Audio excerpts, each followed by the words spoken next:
Hi hello friends, ಎಲ್ಲರೂ ಹೇಗಿದ್ದೀರಾ? ಎಲ್ಲರೂ ಚೆನ್ನಾಗಿದ್ದೀರಾ ಅಂತ ಭಾವಿಸ್ತೀನಿ. ಬನ್ನಿ, ಇವತ್ತೊಂದು ಸ್ವೀಟ್ ರೆಸಿಪಿನ ತೋರಿಸ್ತಾ ಇದ್ದೀನಿ. ಏನಪ್ಪ ಅಂದರೆ ಹೆಸರುಬೇಳೆ ಪಾಯಸ. ಅದನ್ನು ಮಾಡೋದು ಹೇಗೆ ಅಂತ ನೋಡೋಣ ಬನ್ನಿ. ಒಂದು ಕುಕ್ಕರ್ ತಗೊಂಡು 1 ಗ್ಲಾಸ್ ಹೆಸರುಬೇಳೆ ತಗೊಳ್ಳಿ. ಅವನ್ನ 2 ಸರಿ ಕ್ಲೀನಾಗಿ ವಾಶ್ ಮಾಡಿಬಿಟ್ಟು 1 ಗ್ಲಾಸ್ ಹೆಸರುಬೇಳೆಗೆ 2 ಗ್ಲಾಸ್ ನೀರಿಡಿ ಸಾಕು. 2 ಗ್ಲಾಸ್ ನೀರು ಹಾಕಿದ್ಮೇಲೆ ಲಿಡ್ನ ಕ್ಲೋಸ್ ಮಾಡಿ ಮೀಡಿಯಮ್ ಫ್ಲೇಮಲ್ಲಿ ಗ್ಯಾಸ್ ಮೇಲೆ ಬೇಯೋದಕ್ಕೆ ಇಟ್ಬಿಡಿ.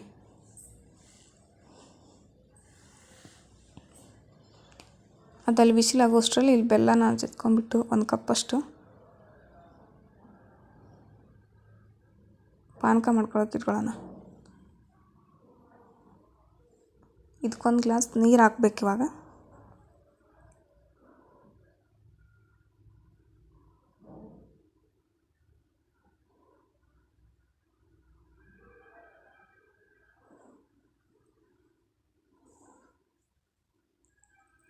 ಒಂದು ಸೈಡ್ ಗೋಡಂಬಿ ದ್ರಾಕ್ಷಿನ ರೆಡಿ ಮಾಡಿ ಇಟ್ಕೊತೀನಿ.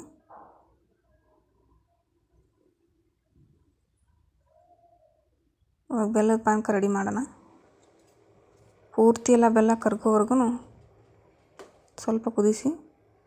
ಪಾಕ ಏನೂ ಆಗೋದು ಬೇಡ, ಜಸ್ಟ್ ಪೂರ್ತಿ ಕರಗಿದ್ರೆ ಸಾಕು.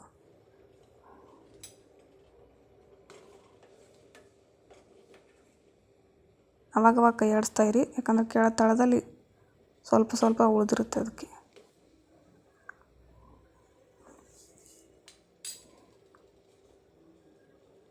ನೋಡಿ, ಇವಾಗ ಪಾಕ ರೆಡಿ ಆಯಿತು. ಈ ರೀತಿ ರೆಡಿಯಾಗಿ ಮಾಡ್ಕೋಬೇಕು.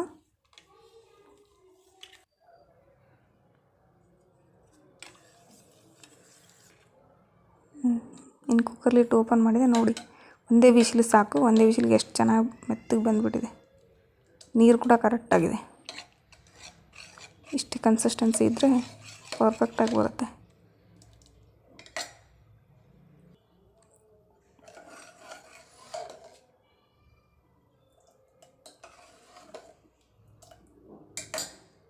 ಇವಾಗ ಬೆಲ್ಲನ ಸೋಸಿಬಿಟ್ಟು ಹಾಕಿ, ಯಾಕಂದರೆ ಬೆಲ್ಲದಲ್ಲಿ ಕಸಗಳು ಇರೋದೇ ಜಾಸ್ತಿ. ಇವಾಗ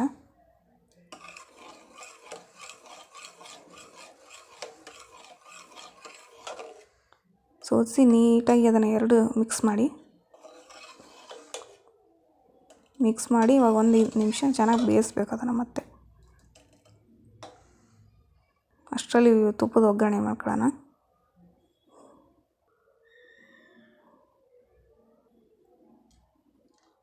ಒಂದು 2 ಸ್ಪೂನಷ್ಟು ತುಪ್ಪ ಹಾಕಿ. ತುಪ್ಪ ಏನು ಜಾಸ್ತಿ ಆದರೂ ನಡೆಯುತ್ತೆ, ಅವ್ರವ್ರ ಇಷ್ಟ.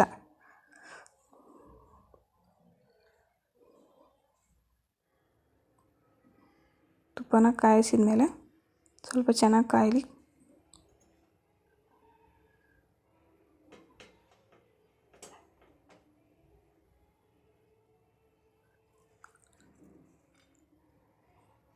ಕಾದ್ಮೇಲೆ ಇವಾಗ ಫಸ್ಟು ಗೋಡಂಬಿನ ಹಾಕಿ. ಫಸ್ಟಿಗೆ ದ್ರಾಕ್ಷಿ ಹಾಕ್ಬಿಟ್ರೆ ಓದ್ಕೊಂಡ್ಬಿಡುತ್ತೆ.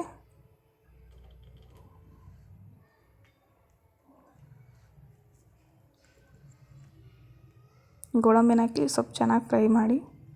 ಇದು ಸ್ವಲ್ಪ ಫ್ರೈ ಆದಮೇಲೆ ದ್ರಾಕ್ಷಿನ ಹಾಕಿ. ಮೊದಲೇ ದ್ರಾಕ್ಷಿ ಹಾಕ್ಬಿಟ್ರೆ ಒತ್ಬಿಡುತ್ತೆ.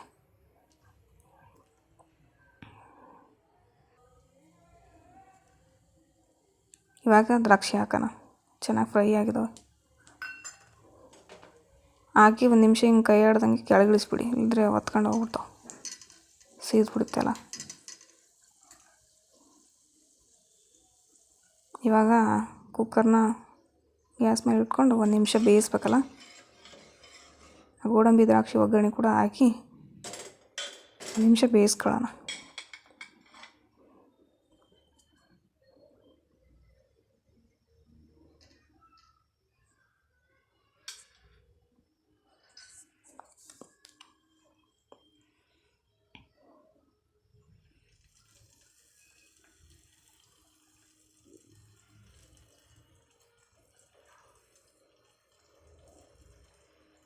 ಗೋಡಂಬಿ ದ್ರಾಕ್ಷಿ ಹಾಕಿದ್ಮೇಲೆ ಸ್ವಲ್ಪ ಮಿಕ್ಸ್ ಮಾಡಿ ನೀಟಾಗಿ.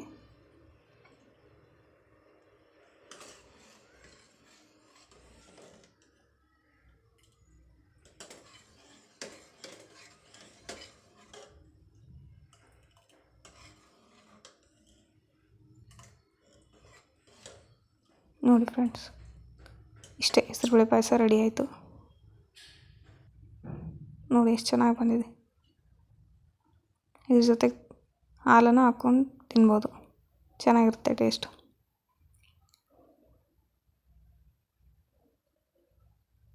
Thank you for watching.